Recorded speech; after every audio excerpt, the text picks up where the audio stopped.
Alright, everybody. Back with another episode of Monster Hunter 3 Ultimate. Let's hunt! It's me, your favorite Giraffe Factory. And today, I told you we're going to take on the Zinogre. Another new monster. He's lightning element, so unfortunately, our set has a -5 thunder weakness. But that's okay, because we're cool. We won't die because we're cool. Cool guys can't die. Protagonists can't die. Yeah, so we got to take along our unfortunate mask, and we've got a pitfall trap mask on Cha-Cha. And yeah, so he, the Zinogre is fortunately weak to ice. So we're gonna take our ice sword that we made for last time, and we're gonna kick the crap out of him. Yeah, sound good? Sounds good.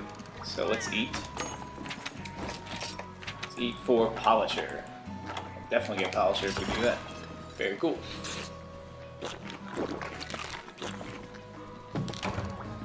Alrighty. Oh, got a voucher. That's gonna stay in our inventory because I don't care enough. Alright. Hunt the Zinogre. Let's go. Let's do this. No lollygagging. Let's get him. I looked back at the video from last time, and I was thinking that the sound in the game was a little bit too loud compared to my voice, so I lowered the game sound a couple decibels, and I hope that it was enough to compensate. Not entirely sure, but I thought it was acceptable last time, so I didn't feel the need to do any kind of new check or anything. Let's see if we can find this guy. Not here. So you fight him in the Misty Peaks because he's the flagship monster from Monster Hunter Portable 3rd. Yeah, and he's pretty cool guy. He's an electricity monster. A thunder-based monster. Here he is. Lightning. Lightning, that's the element. Quiet night. So beautiful. So shiny. Whoa. Whoa. That's one way to help.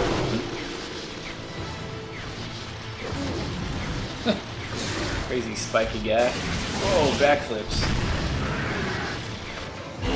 How would that move?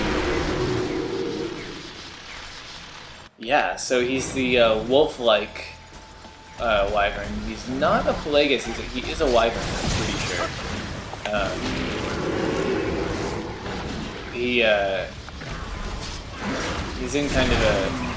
He's kind of in his own category as far as the translations I could do from the other version, the Portable 3rd version. He just kind of doesn't fit in, which is interesting because that's usually how they classify Elder Dragon, but this guy is not an Elder Dragon. Oh, I could have waited and tried to evade dodge that. Oh my, oh gosh, those combos are like nothing.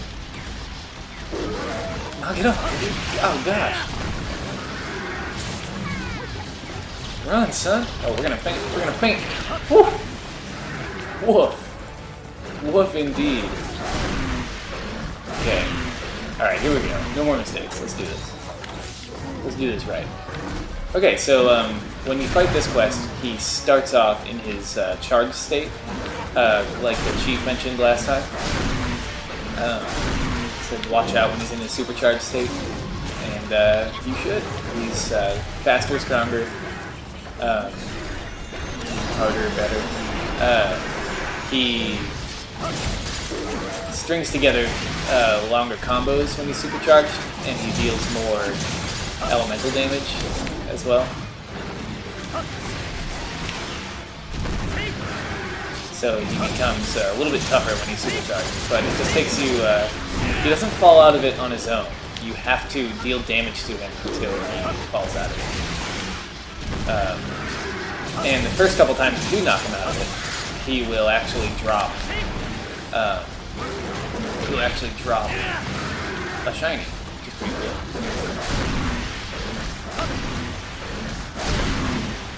Oops, a little bit of burp there. Alright, guys. Yeah, there we go. See, we knock him out. Yeah, he kind of staggers backwards there, and you'll notice there's a shiny on the left side of the screen there. Okay. No. But he's got these little vestigial toes for wings, which leads me to believe that he's a wyvern, not a Pelagus. Not a mammal-like monster. Instead, more like a predator wyvern, like the English term is pseudo wyvern. Barioth and what do you call them? Barioth and Nargacuga. Yeah, those guys. The kitty wyverns, as I like to call them. Take me with you. Oh. I like it. I like how sometimes when monsters change zones, they will kind of, if you get right on them on the right spot, they'll drag you with them. It's great stuff. So, fun fact, fact time about Zinogre is that he actually draws his electricity power from bugs, which is why he has to charge to get into that kind of rage state. Cha-cha beef with pitfall trap. Not over there. What are you doing? Maybe this man still for a little while. Yeah, you will. Cool. So, yeah, so that's pretty cool. He derives his power from whatever bugs he can attract in his environment, and so that actually means that that he is not an elemental monster so much as a monster that develops a symbiotic bond with an elemental creature. So he actually uses that bug to harness a new power. Right? So he's really a they use terms like usurper and things like that in his weapons, which I think is appropriate because he usurps power over this element. He doesn't actually command it, but he steals it. That's neat. Neat fact there. Factoid about him. And he does have he has a subspecies as well. And it's a dragon element version of it. Bigger and meaner, but still it's him, kind of. But it's one that lives in an environment with lots of bugs that feed on dragonfell berries. I don't know if there's like a word for those bugs. Thanks, Bowman, for doing nothing at all for us. But yeah, so that's and that's why you'll see if he charges. When he charges and he's getting closer to being supercharged. So here it is. See those all those little particles flying in? I assume that's the power of some bugs and stuff. And when his back starts to charge, and when he gets fully charged, his there will be little flashes around him and stuff.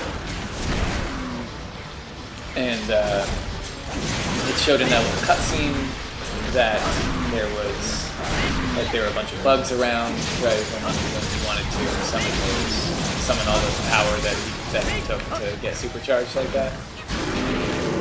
So yeah, bugs. Power of bugs. He uses a bug type.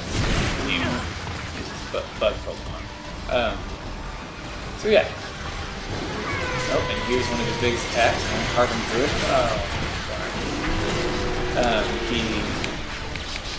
He's now very mad. He does that kind of spreading charge, kind of like the Lagiacrus does, that heavy, that cringe, it looks like, and then he unleashes an electricity attack. I'm going to show you something real quick here. You run up to his back, and you have a bug net, and you can actually gather bugs from his back. So that's neat. You kind of want a few extra Fulgur bugs. So, yeah. Fulgur means like light. I'm curious as to why they're called that. Fulgur is that word. Kind of means flash, like lightning bolt. Yeah. Okay. So yeah, so the Zinogre. You'll notice I'm not really having that bad of a time with him. I did get that bad combo, but otherwise doing pretty okay. He is a very predictable monster, actually. In between every move he makes, every time he does an attack, performs some kind of move, he pauses just a little bit, and so he kind of goes on this schedule that he sets up for himself. The only thing that really interrupts that is you stunning him or flash bombing him or something like that. And so you can actually get used to that pretty well, especially with a gun. Makes him really apt to gunning, or being gunned rather than he's not very good at gunning. Like this one.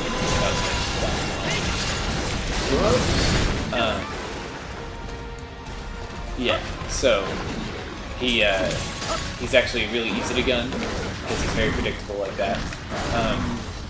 And oh, you see those little sparkles around him? Bugs scattered. That attack you notice him using where he kind of slams his paw down on the ground at me. That's one of his most predictable moves that he has. He'll when he's not charged, he will attack with his paws. He'll slam down his paws twice. And when he is charged, only 2 times, bam, attack. And then when he is charged, he'll do it 3 times, but he'll still is a big deal. When he is charged, he might also, instead of using the third kind of slap, the paw slap, sometimes he'll do a backflip, do some sweet parkour moves like he just did. Man, quit backing up into the weird part of the zone. There you go. His back is his elemental weak spot. Theme in these last couple episodes.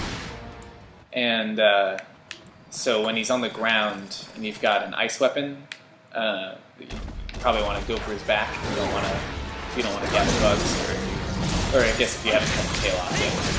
Oh, limping already, huh? One thing. Like I said, he's a very predictable monster, so he was kind of a pushover compared to our last fight. Actually, I completely forgot what I was about to say just now. But another fun fact is that if he's charged, he cannot be put into a shock trap. So you definitely want to avoid using shock traps if he's charged or close to being charged. And instead, you want to use pitfall traps if you want to trap him while he's charged. I just use pitfall traps on him because it's funny. Look at him, he's all in the ground, he's taking a little nap. But yeah, that's the Zinogre. He really isn't very hard. Like I said, he does pause after every one of his moves in just the slightest way, depending on what he's doing. And he's really not too hard to avoid when you're playing solo. In fact, I think he's harder online because he's less predictable. Because he keeps switching opponents and stuff like that, and so you can't tell where he's going to be. But I think solo, he's actually quite easy. So that's the Zinogre. If you're using a gun, I recommend making a gun that can shoot pellet shots really well, like lots of level 3 pellet shots or something. or rapid fire level 2s or something like that. Because I think I've mentioned before that some monsters have magnets on them. I like to call them magnets, I guess. They have these spots that attract pellet damage, and the Zinogre's horns are his magnet. Or not everybody has a magnet, but he has a magnet, and it's his horns. So it's pretty easy to abuse the fact that he's always moving in a very predictable way, and Moonlight Nocturne. He's moving in a very predictable way. He pauses often. He projects what he's doing really well, or really poorly, I guess, in his case. And then you can shoot pellet shots right into his brain pretty easily. Oh, hey, buddy, what's up? Nice mask. That looks way cooler. Oh man, that's cool. Look at it, weird little pharaoh thing going on. Hey, minion. Yes. Did you see mask? I had big reaction during Zinogre hunt. It got all shiny. Kayamba deduces this means shocky energy have power to change masks somehow. Too bad it stopped. Maybe it not receive enough shock energy? If Kayamba had stronger shockiness, maybe it could change mask back to the way it was. For now it very calm, so Kayamba pretty sure this means no shocky monster nearby. We need to find even more powerful one. The unfortunate mask improved. Yeah, come on. Do you have slots on it now or something? Yeah, you do. Awesome. What should we put on here? Let's put...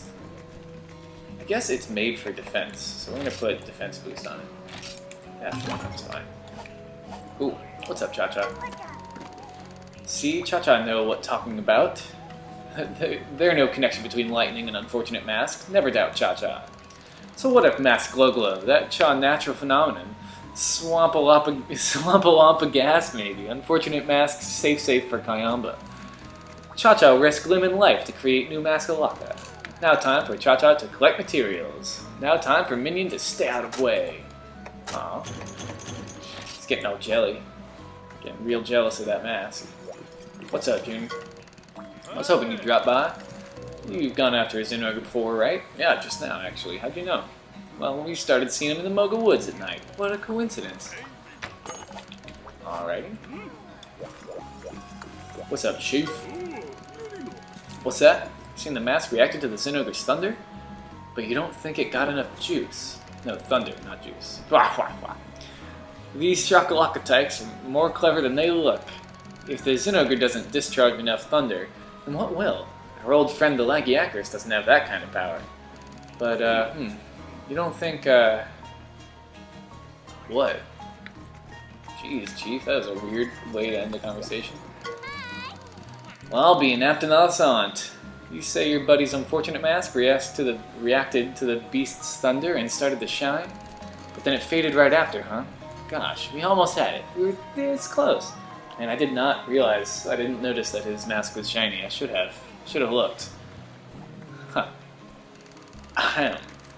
If we could find that monster with a stronger thunder than a Zinogre, but such a beast would be truly terrifying. I suppose we have to be careful about what we wish for, huh? Of course, I wouldn't be the one hunting it, but still. Anywho, there's no time for theoretical terrors and premature heart palpitations. You can't stop hunting monsters just because you're scared. Pshaw. If you just keep on hunting like you've been doing, you'll find some way to restore the ultimate mask. I feel it in my bones. So stay the course. Hunt and hunt and hunt some more. I'm sure the pieces will fall into place.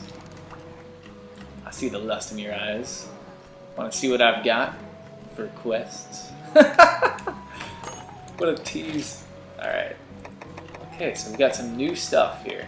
Lurker in the Woods, Operation Paradise Lost, Triple Threat, Jumping at Shadows, Desert Storm, Azure Attack. Alright, we got some new subspecies with us now.